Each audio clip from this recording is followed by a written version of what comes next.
Mohon izin share screen.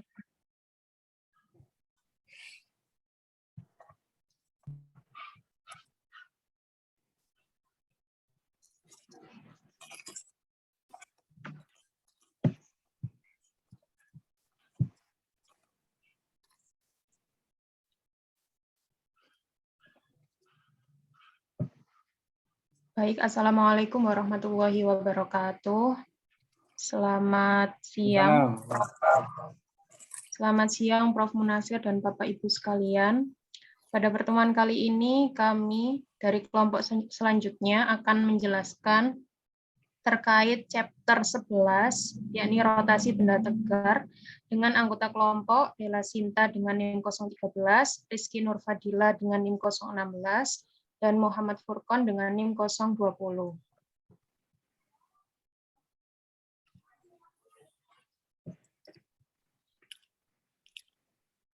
Baik, adapun objektif atau tujuan pembelajaran yang diharapkan setelah materi ini selesai, yakni yang pertama, menentukan dan menghitung momen inersia untuk sistem sederhana, kemudian mendefinisikan dan menerapkan konsep hukum kedua Newton, energi kinetik rotasi, kerja rotasi, daya rotasi, dan momentum rotasi untuk penyelesaian masalah fisika. Dan yang terakhir, yakni menerapkan prinsip kekekalan energi dan momentum pada masalah yang melibatkan rotasi benda tegar. Untuk subbahasan yang pertama, yaitu terkait inersia rotasi. Di mana yang harus kita pertimbangkan ini yakni terkait hukum kedua Newton untuk inersia rotasi yang berpola setelah hukum translasi. Pada gambar pertama terlihat bahwa terdapat sebuah kotak yang dikenai gaya sebesar 20 Newton dan mengalami percepatan sebesar 4 meter per second kuadrat, di mana kita bisa menentukan massa linearnya melalui hukum kedua Newton, di mana nilai M sama dengan F per A. Kita substitusikan saja nilainya, yaitu 20 Newton dibagi 4 meter per second kuadrat, menghasilkan nilai massa linear sebesar 5 kg. Hal ini sedikit berbeda dengan objek yang kedua, yakni berupa silinder pejal, di mana dengan jari-jari R sebesar 0,5 meter, dikenai gaya sebesar 20 Newton dan belum jalan ya, slide-nya belum jalan. Atau hanya punya saya yang belum jalan ya? Ya, belum jalan, Prof. Belum, Prof. Saya share ulang. Sudah terlihat, Prof? Untuk inersia rotasi. Oke. Nah, baik. Untuk gambar kedua, yakni berupa silinder pejal dengan jari-jari R sebesar 0,5 meter, dikenai gaya sebesar 20 Newton dan mengalami percepatan sudut sebesar 2 radian per second kuadrat. Dalam kasus inersia rotasi, kita mengenal istilah momen inersia atau I yang bisa ditentukan melalui nilai tau per alfa atau percepatan sudutnya. Di mana tau sendiri itu diperoleh dari perkalian antara gaya dan jari-jari. Sehingga pada persamaan yang kedua ini kita substitusikan nilai F dan R-nya. Ini sebesar 20 dikali 0,5 meter, kita bagi dengan nilai alfanya 4 meter per second kuadrat. Sehingga menghasilkan nilai I sebesar 2,5 kg meter kuadrat.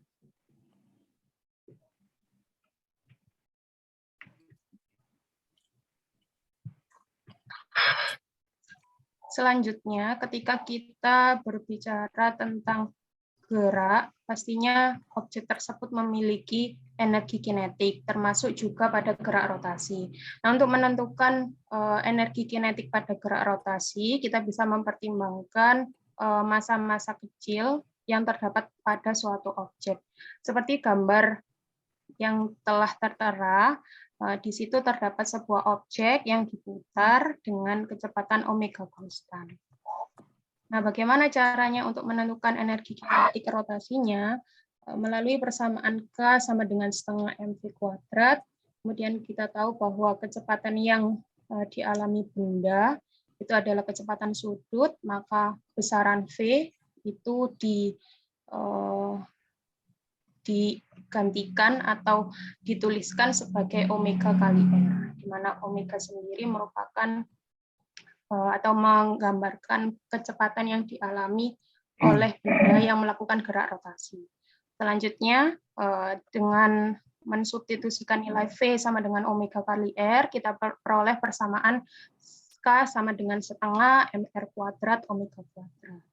Sehingga untuk jumlah K total bisa kita tuliskan sebagai berikut, yakni K sama dengan setengah sigma mr kuadrat omega kuadrat. M-nya itu Mbak ya, M-nya itu mestinya diberi indeks I gitu ya.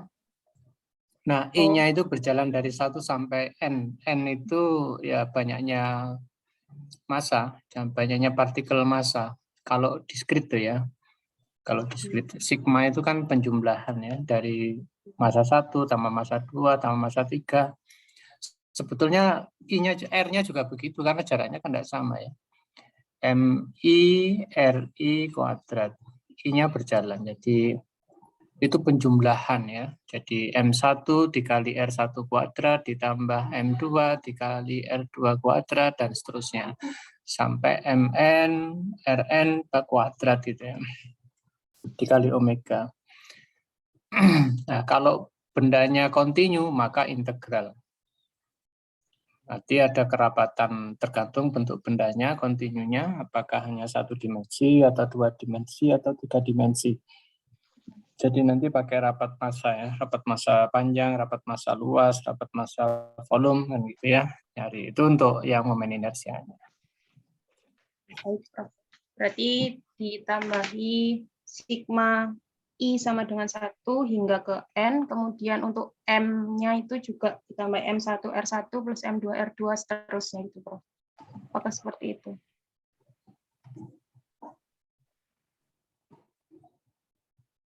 Ya, itu ilustrasinya kan masih diskrit ya. Kalau dipandang bendanya itu diskrit, itu kan dibuat ini ya. Ada M1, M2, M3, dan seterusnya diskrit. Gitu ya, diskrit.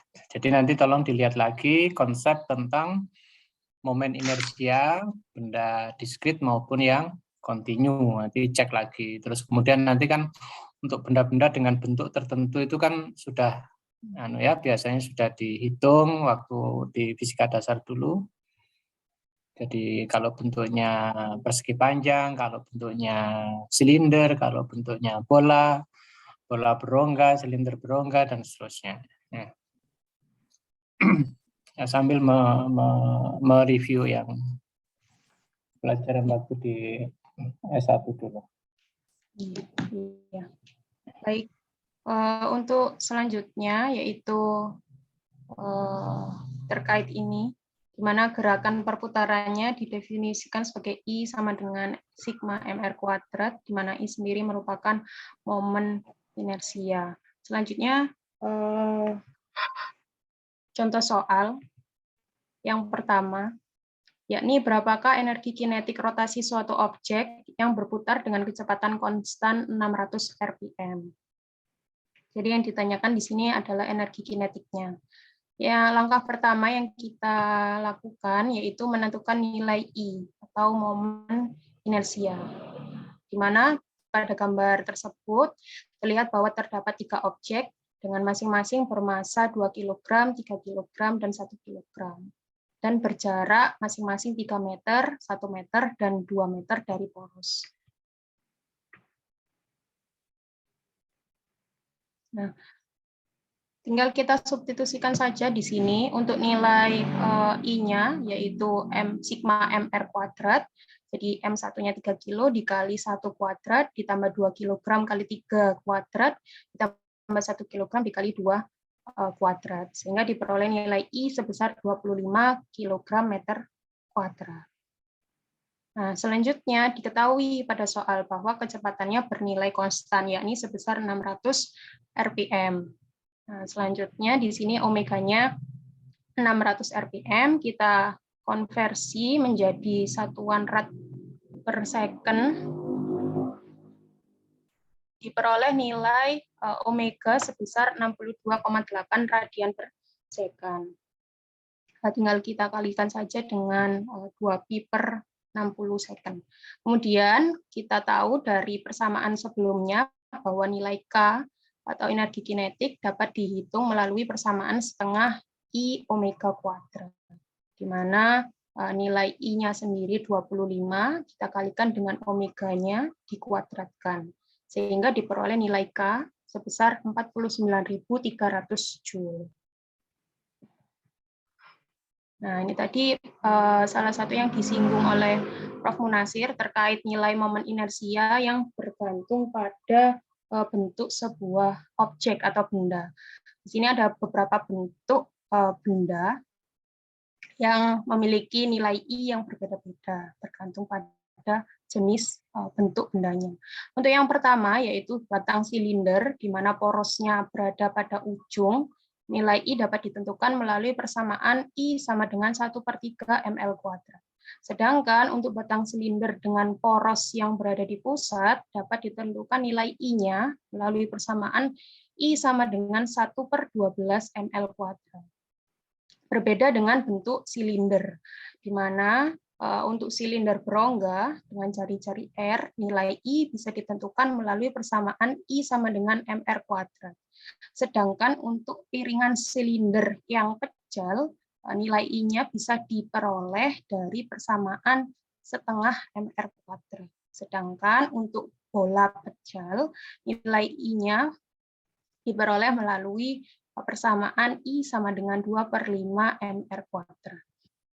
Kita lihat contoh soal yang kedua terkait perbedaan nilai I bergantung pada bentuk suatu objek.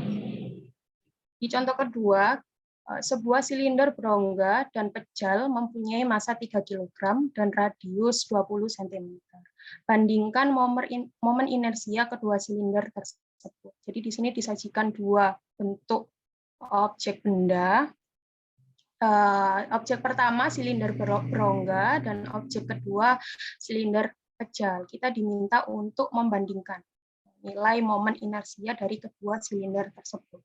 Yang pertama kita hitung terlebih dahulu nilai I untuk silinder berongga, di mana kita ketahui bersama bahwa nilai I-nya sebesar mr kuadrat.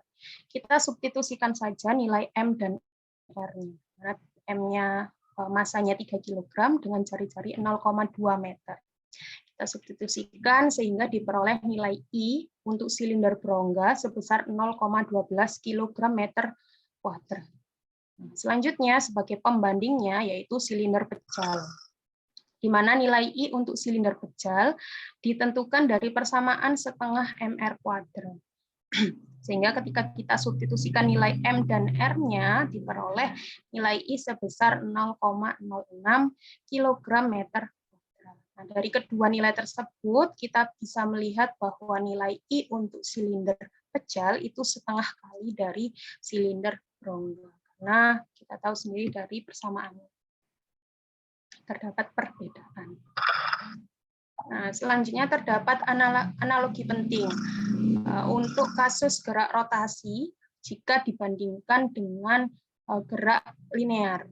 Nah, kita tahu bersama bahwa untuk gerak linear itu bisa dilihat di gambar sebelah kiri. Itu sebuah resultan gaya F menghasilkan percepatan A negatif untuk sebuah massa M. Kita kenal dengan persamaan hukum kedua Newton, F sama dengan M kali A. Sigma F sama dengan M kali A. Di mana hal ini jika kita lihat pada gerak rotasi, itu untuk gerak linear di sini kan gaya yang menyebabkan benda tersebut bergerak itu adalah gaya F. Sedangkan pada gerak rotasi, resultan gaya yang menyebabkan benda tersebut berotasi adalah torsi atau momen gaya, sehingga menghasilkan percepatan angular alfa dari benda pejal dengan momen inersia sebesar I. Jadi untuk tanda-tanda besaran-besaran yang berwarna kuning ini terhadap besaran yang berwarna kuning pada bagian rotasi itu memiliki asumsi yang sama. Artinya F di linear itu sama dengan torsi atau momen gaya di rotasi. Begitu juga dengan alfa dan I. Sehingga nilai tau atau momen gaya itu bisa dituliskan sebagai I kali alfa. Nah, berikut contoh penerapan terkait persamaan tau sama dengan I kali alfa. Di mana di sini terdapat pertanyaan, berapakah banyak putaran yang dilakukan oleh objek tersebut sampai dia berhenti. Ketahui bahwa nilai omega 0-nya 50 rad per s, radian per second, dengan jari-jari 0,2 meter dan gaya 40 Newton. Massa objek tersebut yakni 4 kg.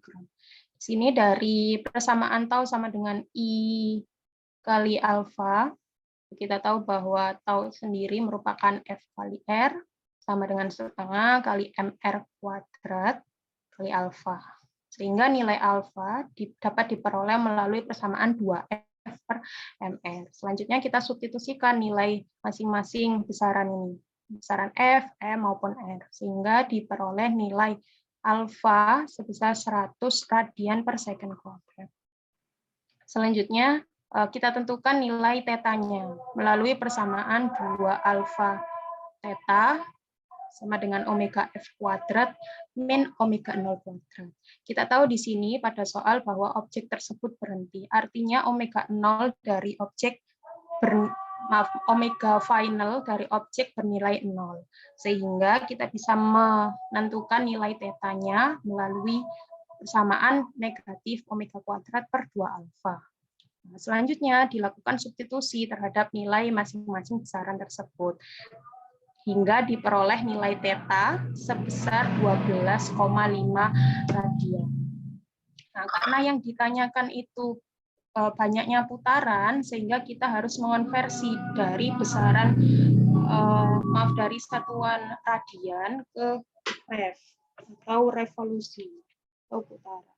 Yakni dengan cara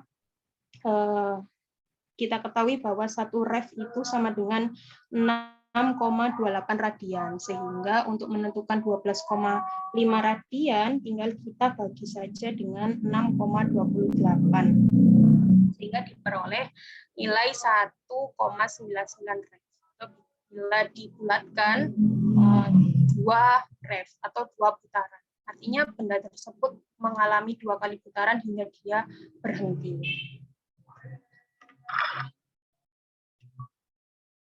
Contoh soal yang ketiga terkait pengaplikasian hukum kedua Newton pada gerak rotasi.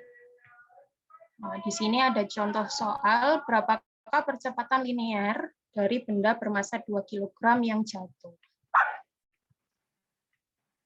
Jika diilustrasikan melalui penguraian gayanya, di sini kita tinjau ada 2 bagian, 2 tinjauan. Yang pertama tinjauan piringan. Nah, tinjauan dari piringan ini, dan yang kedua tinjauan pada benda bermassa 2 kg. Langkah pertama, dengan mengaplikasikan hukum kedua Newton untuk piringan berotasi, kita tahu bahwa tadi di awal tau itu sama dengan 1, tau sama dengan I kali alfa, di mana tau sendiri itu sini T kali R, dia merupakan tegangan tali, dan R jari-jari piringan itu sama dengan I-nya setengah MR kuadrat dikalikan alfa. Nah, di sini sama-sama punya besaran R, bisa kita sederhanakan dengan dicoret, kemudian diperoleh nilai T sama dengan setengah MR alfa. Kemudian kita tahu bahwa hubungan antara percepatan linier dengan percepatan sudut di sini A sama dengan alfa kali R. Dengan kata lain, alfa sama dengan A dibagi R. Sehingga kita substitusikan nilai alfa di sini menjadi A dibagi R. T sama dengan setengah MR A dibagi R. Sehingga ketika disederhanakan kembali nilai T tegangan tali pada tinjauan pertama, yakni sebesar setengah M kali A. Kemudian langkah kedua dengan mengaplikasikan hukum kedua Newton untuk massa yang jatuh. Berarti tinjauannya yang ini yang bawah itu di sini sigma F sama dengan M kali A, di mana sigma F-nya di sini ada gaya berat dan juga tegangan tali dengan arah yang berlawanan, sehingga nilai sigma F itu dituliskan menjadi mg min T, gaya berat dikurangi tegangan tali sama dengan M kali A. Nah, selanjutnya untuk nilai tegangan talinya sendiri ini disubstitusikan dari perhitungan yang pertama, nilai T setengah M kali A.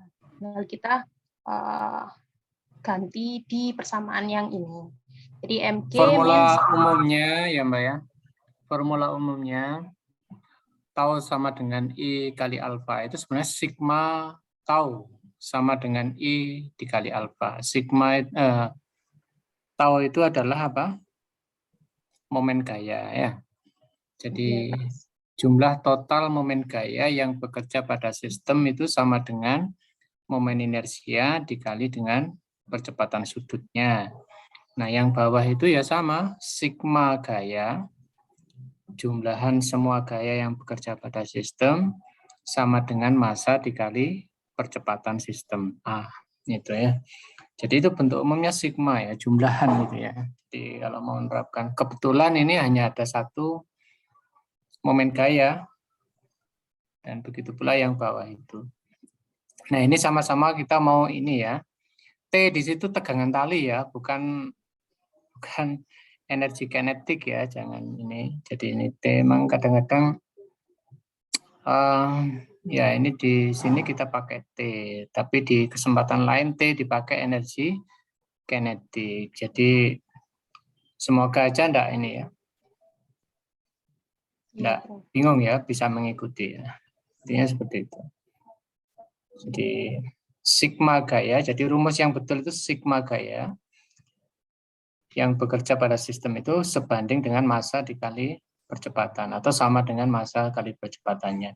Sigma momen gaya sama dengan momen inersia dikali percepatan sudutnya.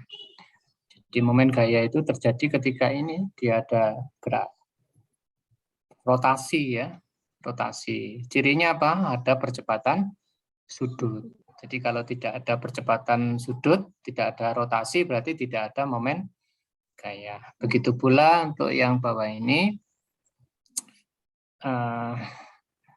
yang menyebabkan benda bergerak secara translasi itu karena ada percepatannya. Jadi sebetulnya ada hubungannya ya, karena memang ada hubungannya ini gerak melingkar dan gerak translasi ini, ya hubungannya ya lewat itu A translasi sama dengan percepatan sudut dikali dengan jari-jarinya ya di atas itu.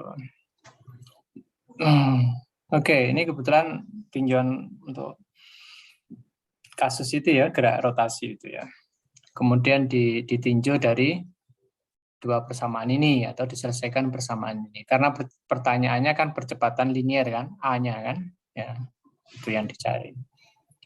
Maka tentu pertanyaan yang harus dijawab duluan adalah tegangan talinya berapa, tegangan talinya.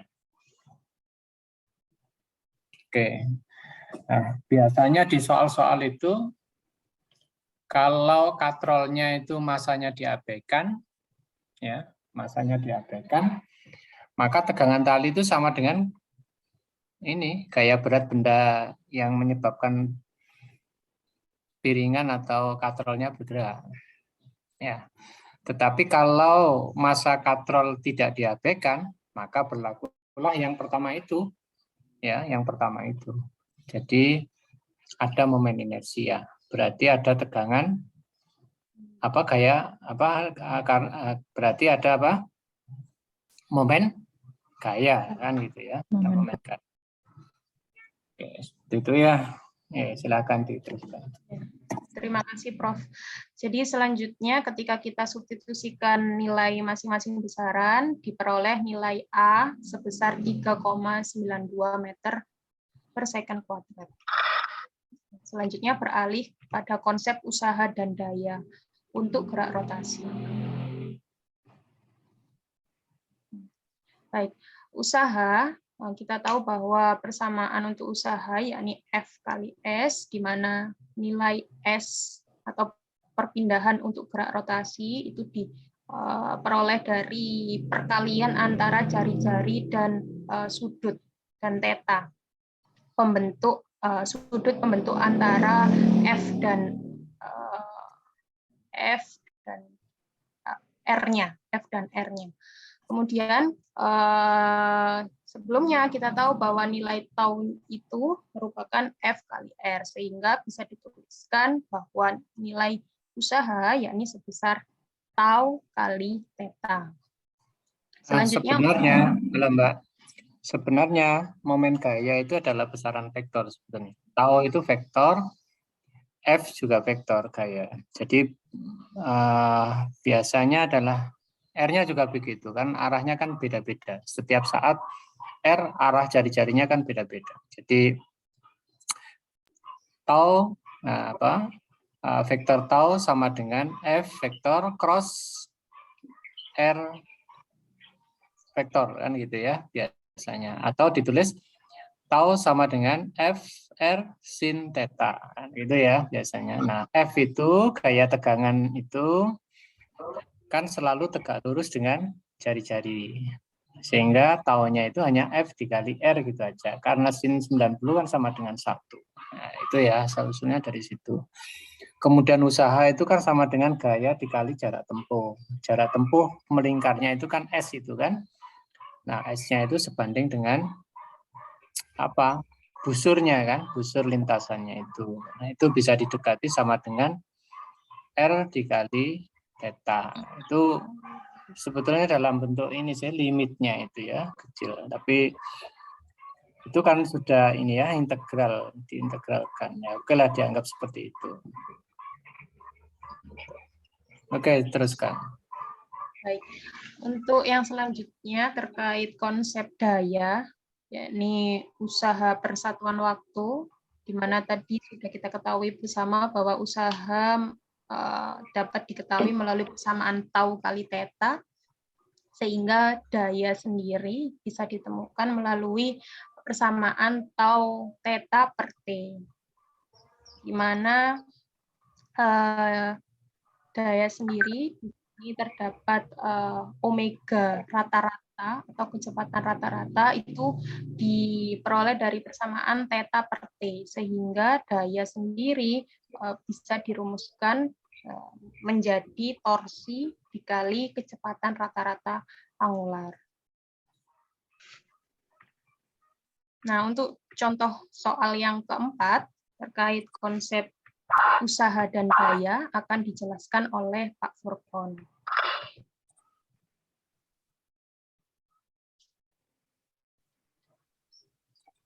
Baik, terima kasih Bu Dela. Sebelumnya apakah suara saya terdengar jelas, Bapak Ibu?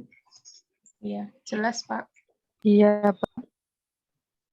Baik, di sini saya akan melanjutkan penjelasan dari Bu Dela.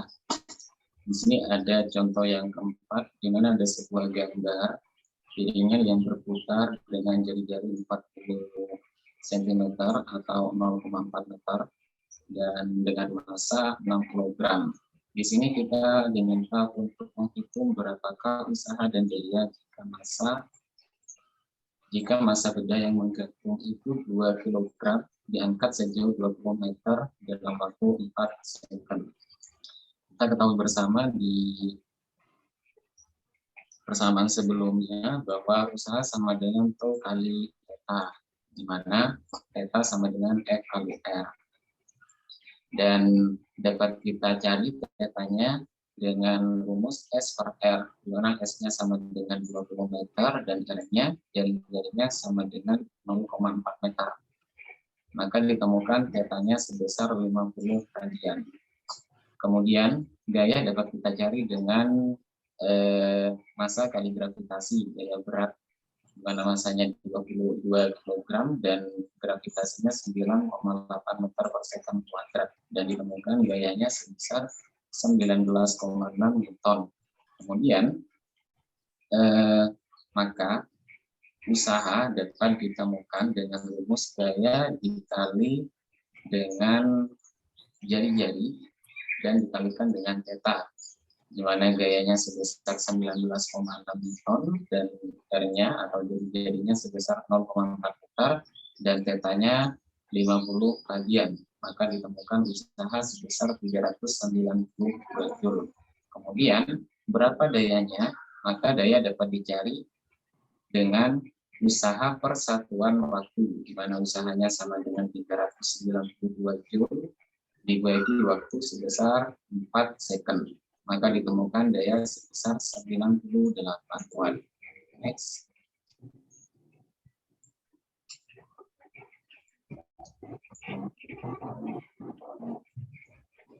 Next, please.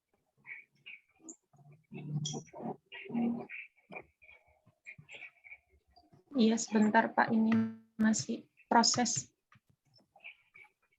Ya, ya.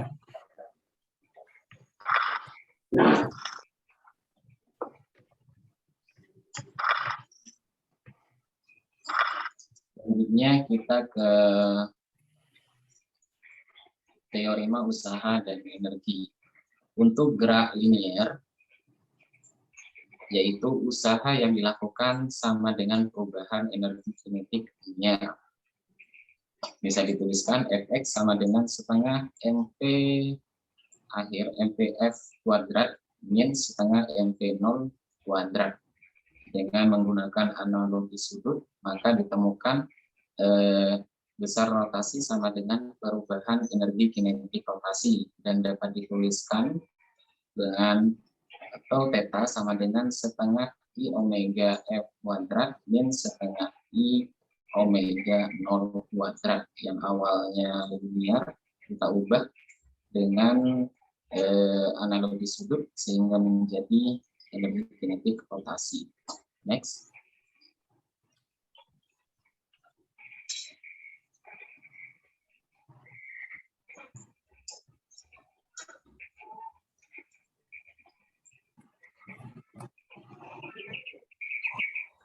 Selanjutnya, di sini ada suatu gambar sebuah silinder berongga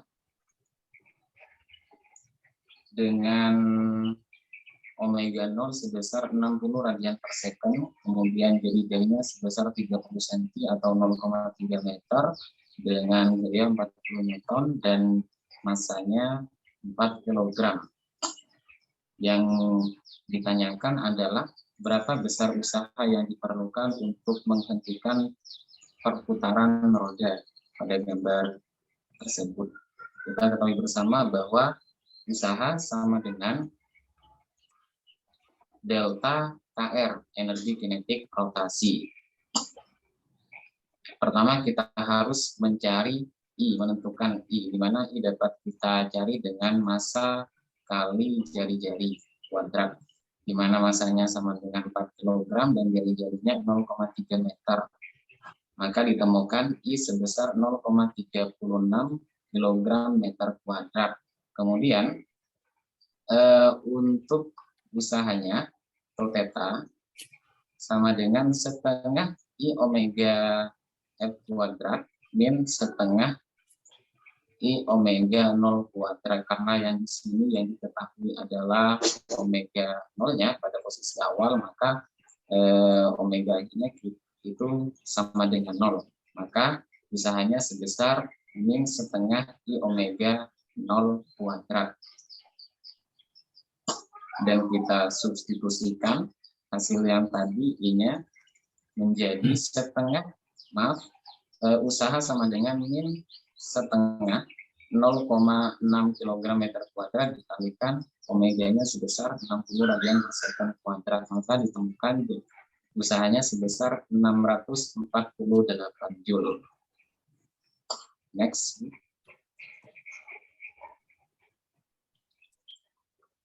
Kemudian di sini kita akan membahas gabungan antara rotasi dan translasi. Di gambar pertama di sini ada sebuah piringan silinder yang bergerak meluncur tanpa gesekan dengan kecepatan V cm dari pusat massa. Kemudian pada gambar kedua di sini ada sebuah bola yang menggelinding tanpa tergelincir dengan kecepatan sudut omega terhadap titik P. Sehingga dari kedua gambar tersebut dapat kita rumuskan bahwa omega sama dengan P per R atau V sama dengan omega kali R. Next.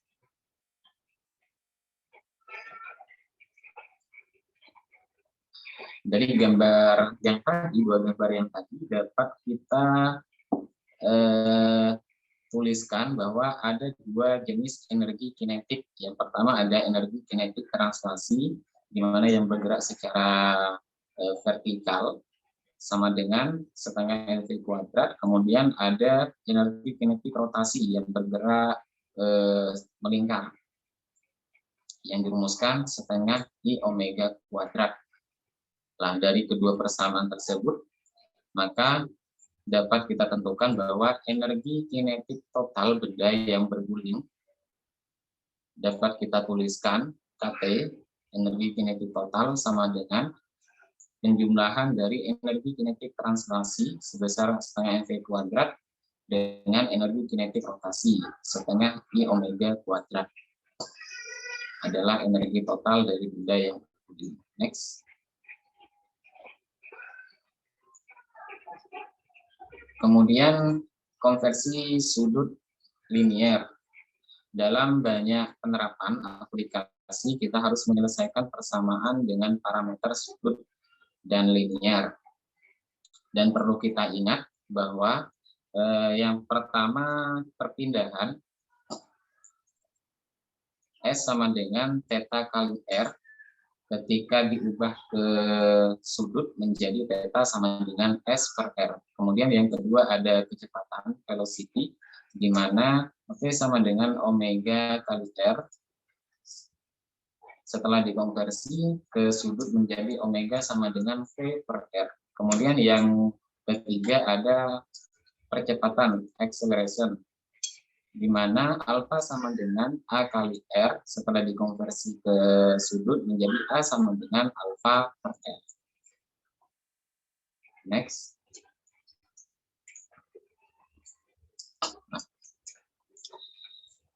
Kita harus tahu juga untuk menentukan translasi atau rotasi suatu benda tersebut bergerak. Jika kita ingin menggunakan parameter linier, maka kita harus mengonversi semua suku sudut menjadi suku linier. Seperti theta sama dengan S per R, kemudian omega sama dengan V per R, kemudian A sama dengan alfa per R, dan I sama dengan MR kuadrat. Tanda-tanya tersebut, tanda-tanya ini menunjukkan jenis bentuk dari sebuah benda. Kemudian ketika kita ingin menyelesaikan parameter sudut, maka kita harus mengkonversi semua suku linier menjadi suku sudut. Seperti S sama dengan theta kali R, dan V sama dengan omega kali R, kemudian alfa sama dengan A kali R. Ini perbedaan antara konversi sudut dan suku linier. Next.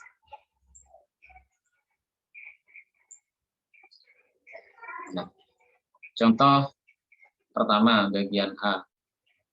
Kita diminta untuk menentukan kecepatan V dari sebuah piringan jika diberikan energi kinetik total sebesar E. Kita ketahui bersama di persamaan sebelumnya bahwa energi kinetik total itu merupakan penjumlahan dari energi kinetik translasi dan energi kinetik rotasi, di mana kita tuliskan energi totalnya sebesar E sama dengan setengah mv kuadrat ditambah setengah I omega kuadrat.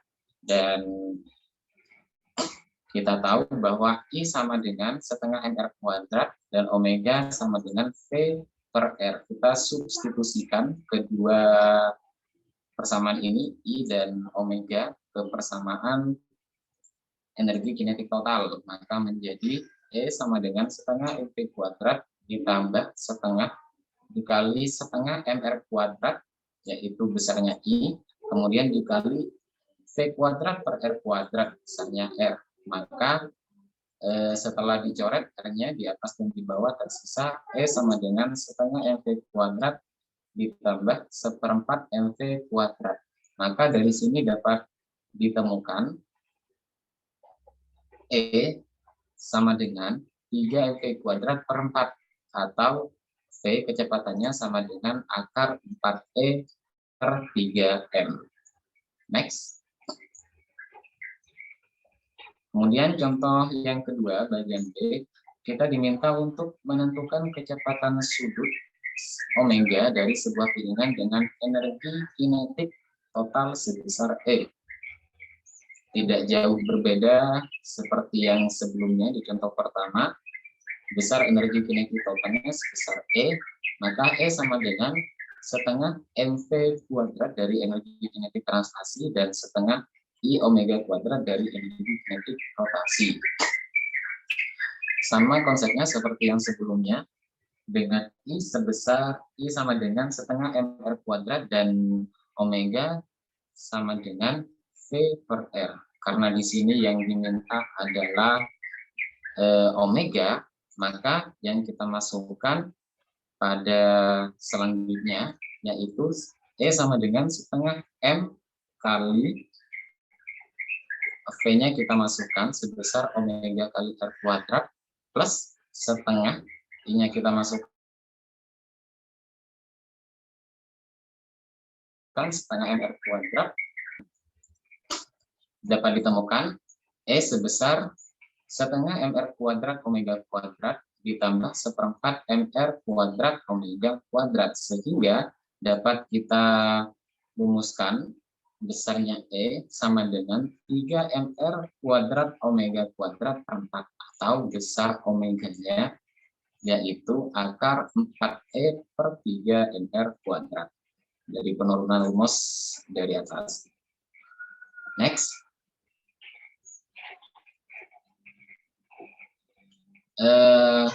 Kemudian strategi untuk memecahkan masalah ketika kita mendapatkan sebuah permasalahan atau soal seperti yang tadi, maka langkah-langkah yang harus kita lakukan yang pertama adalah kita gambar dulu dan beri label sketsa masalahnya, kita beri label misalnya seperti jari-jari, R-nya, kemudian F-nya berapa dan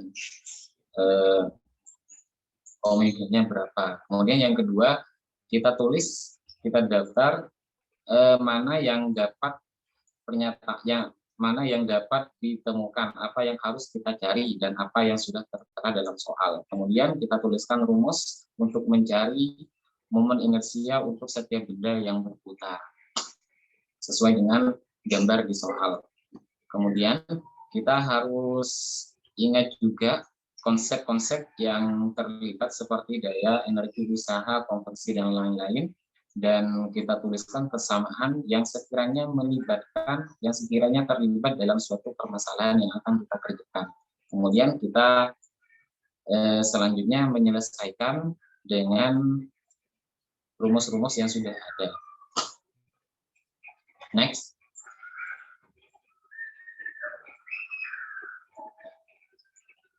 Selanjutnya contoh yang kelima. Di sini ada dua buah benda berupa silinder berongga yang melingkar dan piringan silinder yang masing-masing memiliki massa dan jari-jari yang sama, mengelinding dengan kecepatan linear V. Kita diminta untuk membandingkan energi kinetik. Kita ketahui bahwa energi kinetik translasi sebesar setengah MV kuadrat dan energi kinetik rotasi sebesar setengah I omega kuadrat. Maka energi kinetik totalnya dapat kita jumlahkan energi kinetik translasi dan energi kinetik rotasi. Setengah MV kuadrat plus setengah I omega kuadrat, di mana omega sama dengan V per R dan I sama dengan setengah MR kuadrat. Yang pertama pada silinder berongga, yang pertama pada piringan silinder, di mana E sama dengan, kita tuliskan dulu energi totalnya, kemudian kita masukkan I dan omeganya sesuai dengan benda yang pertama. Maka E sama dengan setengah mv kuadrat plus setengah, kita masukkan I-nya setengah mr kuadrat pada benda yang pertama, kemudian omeganya V kuadrat per R kuadrat. Setelah kita turunkan, maka ditemukan bahwa E sebesar 3/4 mv kuadrat pada benda yang pertama. Kemudian untuk benda yang kedua, silinder berongga, kita tuliskan lagi energi totalnya berapa, setengah mv kuadrat plus setengah I, masukkan I-nya sebesar mr kuadrat, kemudian masukkan omeganya, sama seperti yang di atas, V kuadrat per R kuadrat. Setelah diturunkan, maka ditemukan bahwa E sama dengan mv kuadrat. Di sini kita menemukan perbedaan besar energi kinetik dari kedua benda tersebut, di mana energi kinetik pada piringan silinder sebesar 3/4 mv kuadrat dan pada silinder berongga sebesar mv kuadrat. Next.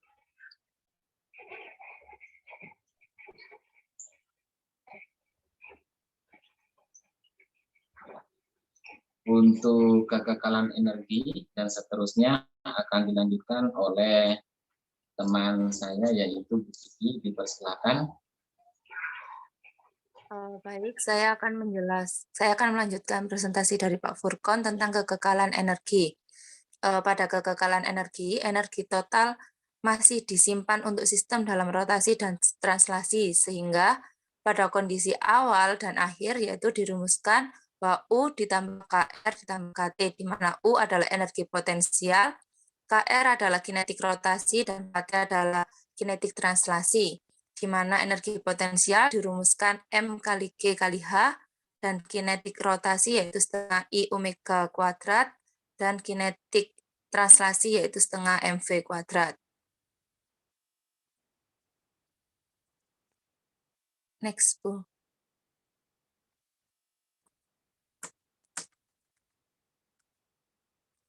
Sehingga jika diterapkan pada suatu soal, itu contoh 6, tentukan kecepatan massa 2 kg tepat sebelum benda itu menghantam lantai. Jadi seperti yang kita ketahui bahwa rumusnya yaitu U tambah KR tambah KT, sehingga kita dapat persamaan MGH0 sama dengan setengah MV kuadrat ditambah setengah I omega kuadrat, di mana I inersia yaitu setengah MR kuadrat karena bendanya ini benda pejal. Kemudian disubstitusikan I dengan setengah MR kuadrat didapatkan yaitu MGH0 sama dengan setengah MV kuadrat ditambah setengah kali setengah MR kuadrat, dan omega disubstitusikan menjadi V kuadrat per R kuadrat. Kemudian dimasukkan nilainya di mana massa yaitu 2, gravitasi 9,8 dan ketinggian 10 meter, sehingga dihasilkan yaitu 2,5 V kuadrat sama dengan 196 M kuadrat per S kuadrat, dan hasil dari kecepatan pada massa 2 kilo tepat sebelum benda itu menghantam lantai yaitu 8,85 M per sekon.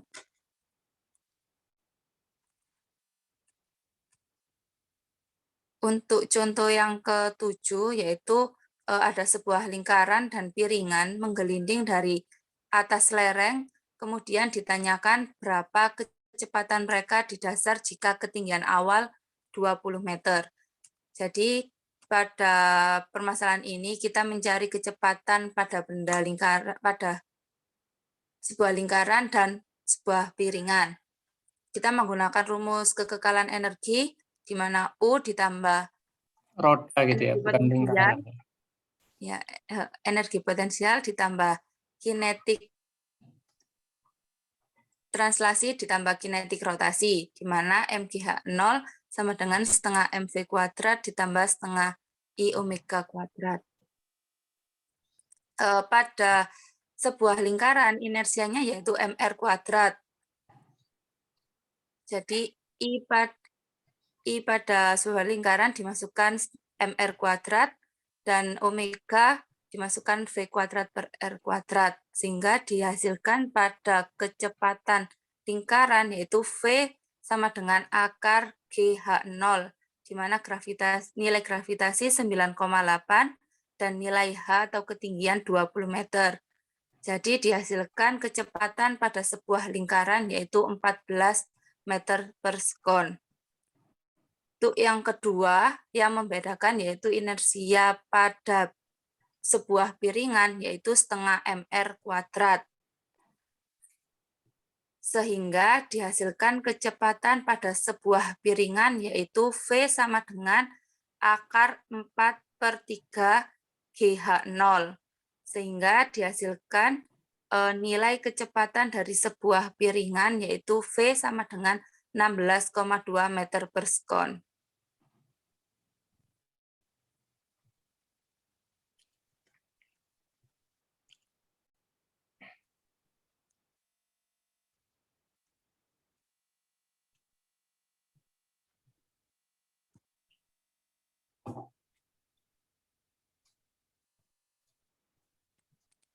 Kemudian definisi momentum sudut.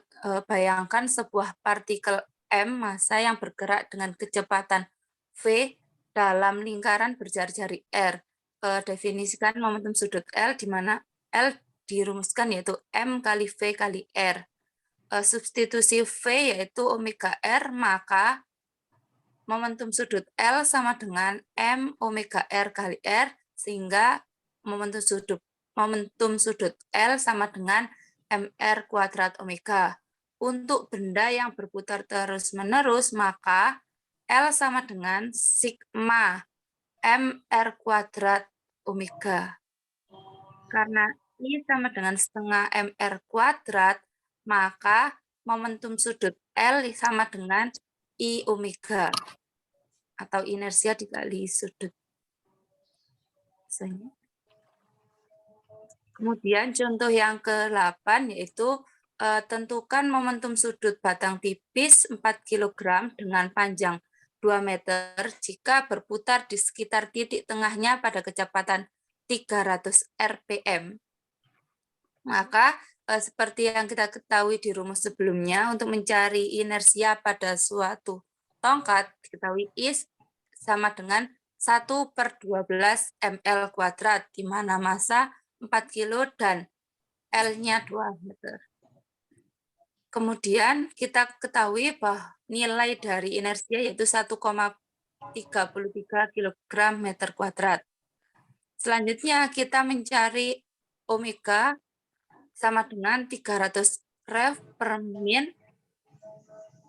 dikali 2 pi radian per 1 rev dikali 1 min per 60 sekon. Sehingga dihasilkan nilai omega yaitu 31,4 radian per sekon.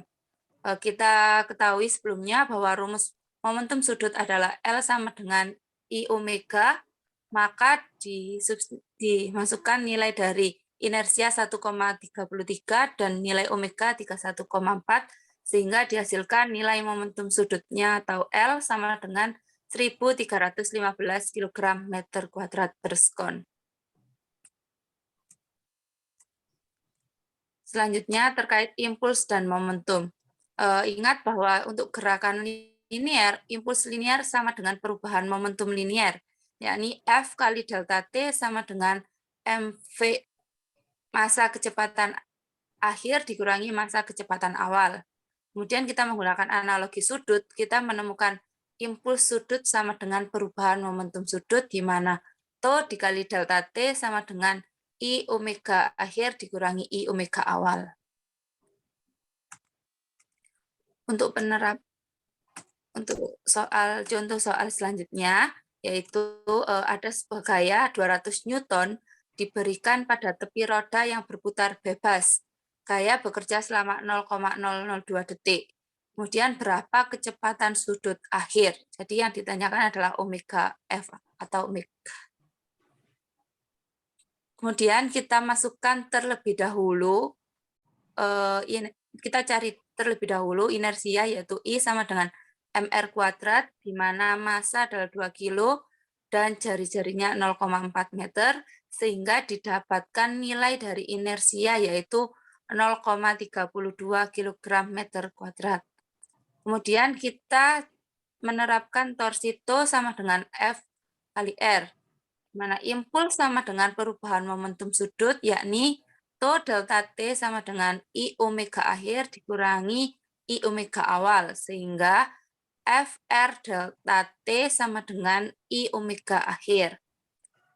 Karena yang ditanyakan adalah kecepatan sudut akhir, maka omega F sama dengan FR delta T per I, di mana nilai gaya adalah 200 Newton, nilai R jari-jari 0,4 meter, dan nilai delta T yaitu 0,002 sekon.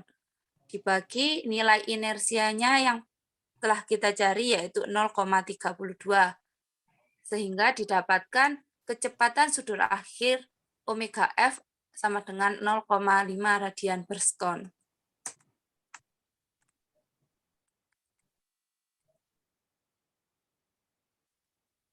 Untuk kekekalan momentum, dengan tidak adanya torsi eksternal, momentum rotasi suatu sistem dipertahankan atau konstan, sehingga I akhir omega akhir dikurangi I awal omega awal sama dengan delta T kali delta T. Karena dengan tidak adanya torsi eksternal, maka I akhir omega akhir sama dengan I awal omega awal. Ini ada dua benda, atau ini I0 sama dengan 2 kg M kuadrat, omega 0 sama dengan 600 rpm. Kemudian untuk yang gambar sebelahnya, di mana inersia akhir yaitu 6 kg M kuadrat, kemudian ditanyakan sudut akhir atau omega F. Kemudian kita masukkan persamaan omega F sama dengan I0 omega 0 per IF, di mana I0 sama dengan 2 kg M kuadrat, dan sudut awal yaitu 600 rpm dibagi inersia akhir yaitu 6 kg M kuadrat. Sehingga hasil yang didapatkan dari sudut akhir yaitu 200 rpm.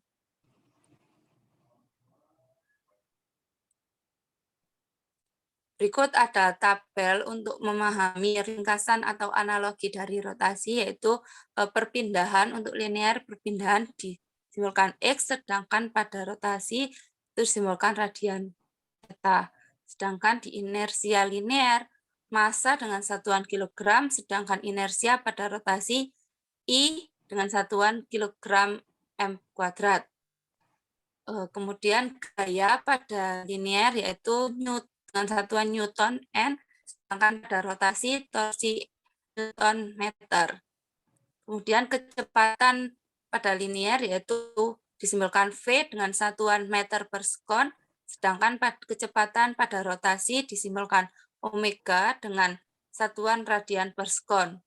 Untuk percepatan pada linear disimbolkan A dengan satuan meter per sekon kuadrat, sedangkan percepatan pada rotasi disimbolkan alfa dengan satuan radian per sekon kuadrat.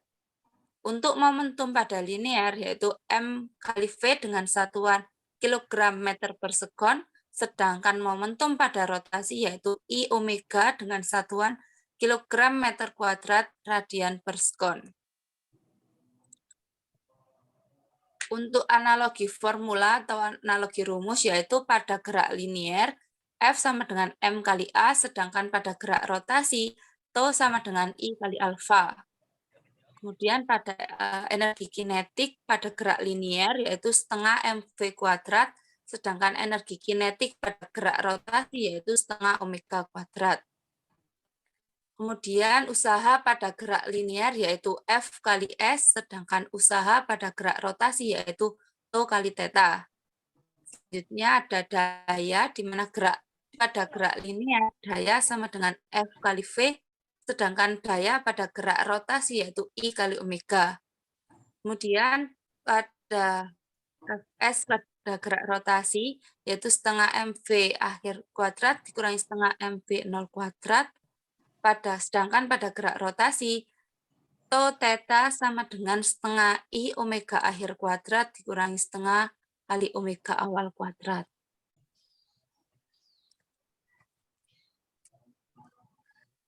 Kemudian yang terakhir, ringkasan dari rumus atau formula yang kita sajikan, yaitu kita ketahui bahwa rumus inersia I sama dengan sigma mr kuadrat, kemudian ada energi kinetika sama dengan setengah I omega kuadrat, kemudian untuk usaha work sama dengan tau kali theta, sedangkan kemudian ada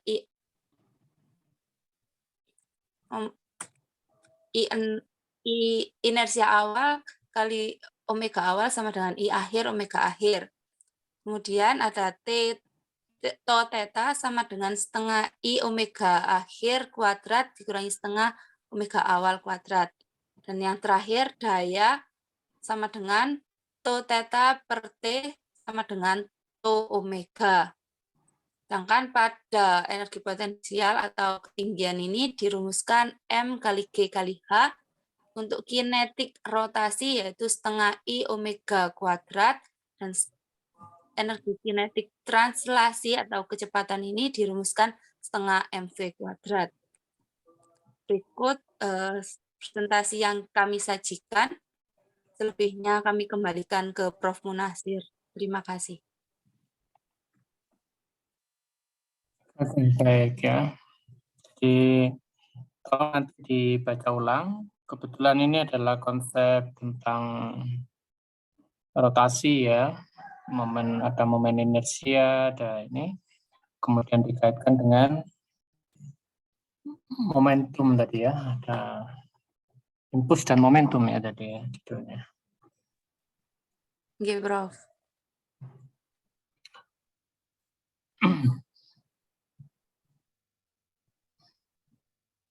Ya, awalnya dari impuls dan momentum, kemudian nanti ada beberapa konsep-konsep mekanika yang lain.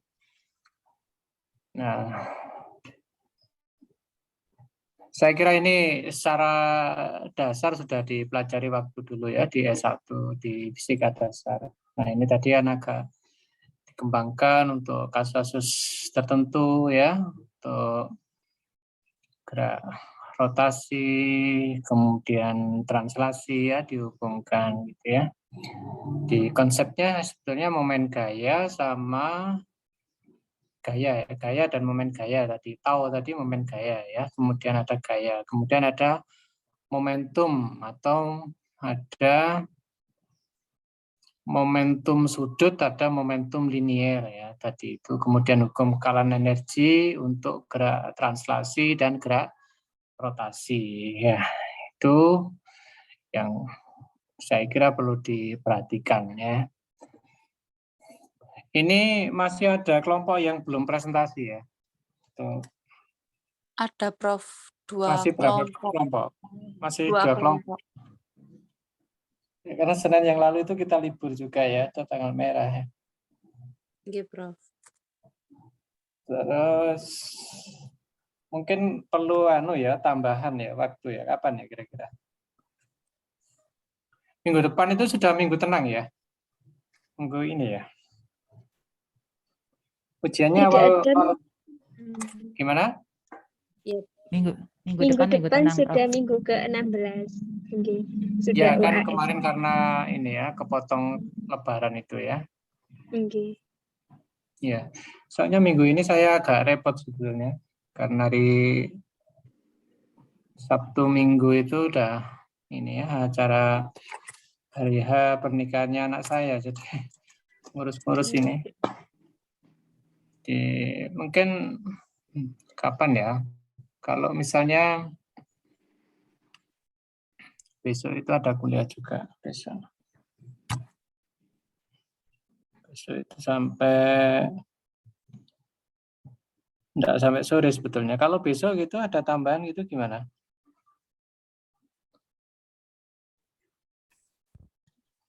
Mohon maaf.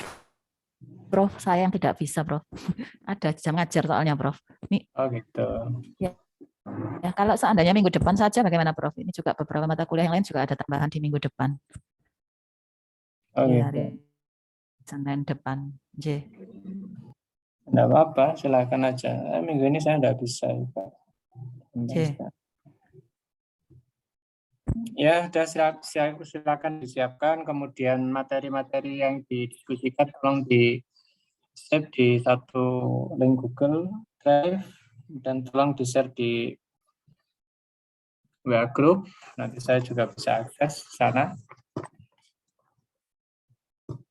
Oke, gitu ya untuk pertemuan hari ini. Terima kasih semuanya.